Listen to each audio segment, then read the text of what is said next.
নমস্কার বন্ধুরা, আমার চ্যানেলে সবাইকে স্বাগত। আজ চলে এসেছি মানকচু বাটার রেসিপি নিয়ে। দেখুন, তো মানকচু আমরা ২-৩ দিন আগে এনেছিলাম। তো ২ দিন রোদে লাগিয়ে নিয়েছি ভালো করে।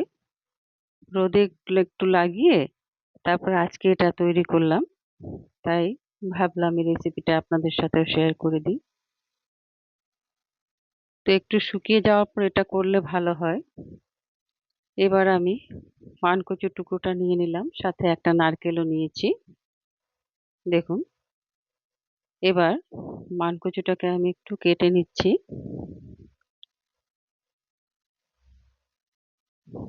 বেশ শক্ত হয়, তাই কাটতে খুবই কষ্ট একটু।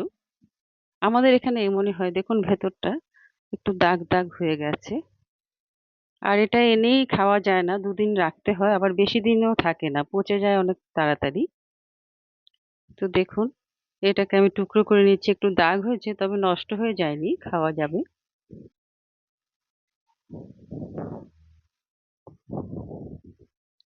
এবার আমি এটার খোসাটা ছাড়িয়ে নিচ্ছি।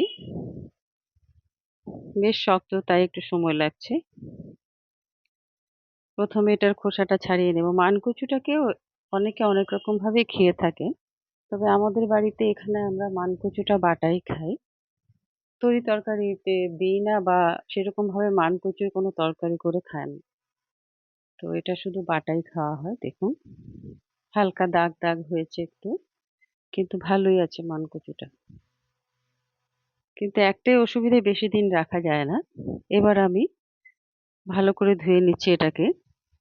আমি হাত দিচ্ছি না, কারণ অনেক সময় হাতটা চুলকোয়, তাই এভাবে জল দিয়ে ধুয়ে নিয়ে জলটা ঝরিয়ে নিলাম ভালো করে। এদিকে নারকেলটাকেও টুকরো করে নিয়েছি। তো আমি এটাকে জলটা হালকা শুকিয়ে যাওয়ার পরই ব্যবহার করছি। এবার দেখুন, এটাকে আমি ঘষে নিচ্ছি। শুধু ঘষলেও হবে না, আমি এটাতে শিলনোড়ার ব্যবহার করব, কারণ তাছাড়া বাটাটা এত সুন্দর মসৃণ হয় না। তো প্রথমত এটাতে করে নিচ্ছি। এটাতে করলে পরে আমার বাটতে একটু সুবিধা হবে, তাই। আপনারাও কি এভাবেই তৈরি করেন? অবশ্যই জানাবেন আমাকে। দেখুন কতখানি হয়েছে। দেখতে ছোট টুকরো, কিন্তু যখন এভাবে টুকরো করলে বা কেটে নিলে পর বেশ হয়ে যায় অনেকখানি। এবার আমি এটাকে মিক্সিং জারে দিয়ে দিচ্ছি। মিক্সিং জারে দিয়ে একটু ঘুরিয়ে নেব আর কি, কারণ মিক্সিং জারেও এটা এত সুন্দর মসৃণ হয় না। তবু আমি একটু মিক্সিং জারে দিয়ে ঘুরিয়ে নিলে আমার বাটতে একটু সুবিধা হবে, তাই আমি এটা দিয়ে দিচ্ছি, যাতে আমার বাটতে সুবিধা হয়। এদিকে দেখুন, নারকেলটা নিয়ে নিলাম। নারকেলটাকে নিয়ে কুড়িয়ে নিচ্ছি। মানকচু বাটাতে নারকেল না দিলেও খেতে ভালো লাগে। অনেকে শুধু মানকচু বাটাতে সর্ষের তেল, নুন, মিষ্টি, কাঁচা লঙ্কা দিয়ে বেটেও খান, সেটাও ভালো খেতে। তা আমি এভাবেই করছি, আমাদের এখানে এভাবে খায়। তো নারকেলটাকে দেখুন এভাবে আমি কুড়িয়ে নিলাম। এদিকে আমার মানকচু বাটাটাও দেখুন হয়ে গেছে। ততটা ভালো হয়নি, তো যতটুকুই হয়েছে। এদিকে নারকেল কোড়ানোও হয়ে গেছে। তো সমস্ত নারকেলটাকে কুড়িয়ে নিলাম আমি। এবার শিলনোড়াতে আমি প্রথমে নারকেলটাকে বেটে নিচ্ছি, কারণ যেহেতু এটা মানকচু বাটা করছি, তো সমস্ত জিনিসই ভালো করে মসৃণ করে বেটে নিতে হবে, তাহলেই এটা খেতে ভালো লাগে সমস্ত কিছু একসঙ্গে মিশিয়ে। অবশ্য অনেকে অনেক রকম ভাবেই খান, তো আমরা এভাবেই করি।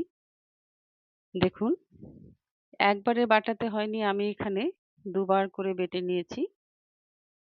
তো হয়ে গেছে, এবার আমি এটাকে উঠিয়ে নিচ্ছি।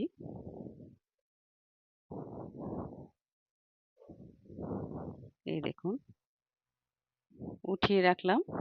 এবার এক এক করে সমস্ত কিছু বেটে নেব আমি। নারকেলটা হয়ে গেছে। এবার আমি মানকচুটাকে বেটে নিচ্ছি। অল্প অল্প করে সমস্ত মানকচুটাকে আমি বেটে নেব।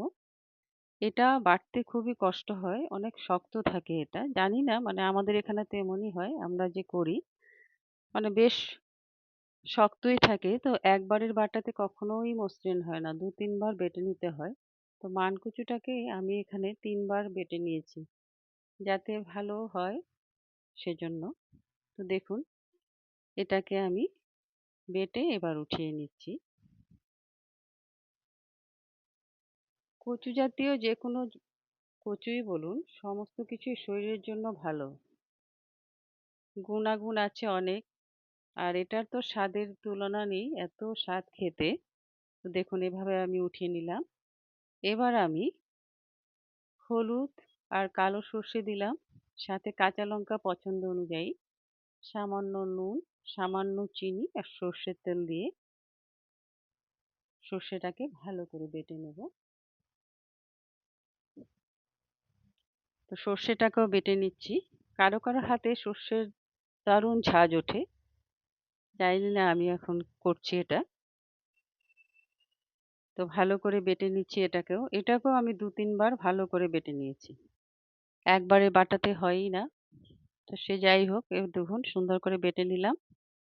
আর এটা বাটার সময় আমি খুব কম পরিমাণে জল ব্যবহার করেছি। একদম না দিলেই নয়, ঠিক ততটুকুই আমি জল দিয়েছি। কারণ বেশি জল দিয়ে দিলে এটা ভালো লাগবে না। কারণ এটা বাটাটার সাথে মেশাতে হবে তাই। তো আমি সর্ষেটাকে উঠিয়ে নিলাম। দেখুন, সর্ষেটাও আমার বাটা হয়ে গেছে। তো সমস্ত কিছু বেটে নিলাম। এবার শুধু মেশানোর পালা। ভালো করে সমস্ত জিনিসগুলোকে মেশাতে হবে। দেখুন, মানকচুটাকে আমি নিয়ে নিলাম। দেখুন, এর সাথে আমি মেশাচ্ছি নারকেল। এখানে আমি একটা আস্ত নারকেল নিয়েছি। তো প্রায় বেশিটাই দিয়ে দিচ্ছি। তারপরেও থাকলে ক্ষতি নেই, নারকেল দিয়ে অনেক কিছুই হয়। তো নিয়ে নিলাম। এবার এতে সর্ষে বাটা মিশিয়ে দিচ্ছি। এবার আসল উপকরণ সর্ষের তেল দিলাম, যেটা ছাড়া এটা হবেই না। স্বাদ মতো নুন দিয়ে দিলাম আর চিনিও দিয়ে দিলাম। মিষ্টিটা অপশনাল।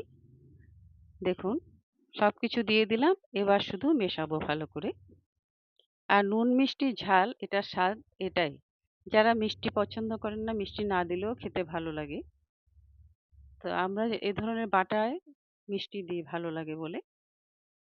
তারপর এটাকে শুধু মিশিয়ে যাবো এখন। ভালো করে মিশিয়ে এই দেখুন তৈরি হয়ে গেছে আমার মানকচু বাটা। দেখতেও কত সুন্দর, যত মসৃণ হবে তত সুন্দরও হয়, দেখতেও ভালো, খেতেও ভালো। তা আপনারা কি এভাবেই মানকচু বাটা করেন? অবশ্যই আমাকে জানাবেন। দেখুন, তৈরি হয়ে গেছে আমার আজকের রেসিপি মানকচু বাটা। গরম ভাতের সাথে খেতে দারুণ। আর অন্য কিছুই প্রয়োজন হয় না। এত ভালো খেতে। সবাই সুস্থ থাকুন, ভালো থাকুন। আবার দেখা হবে।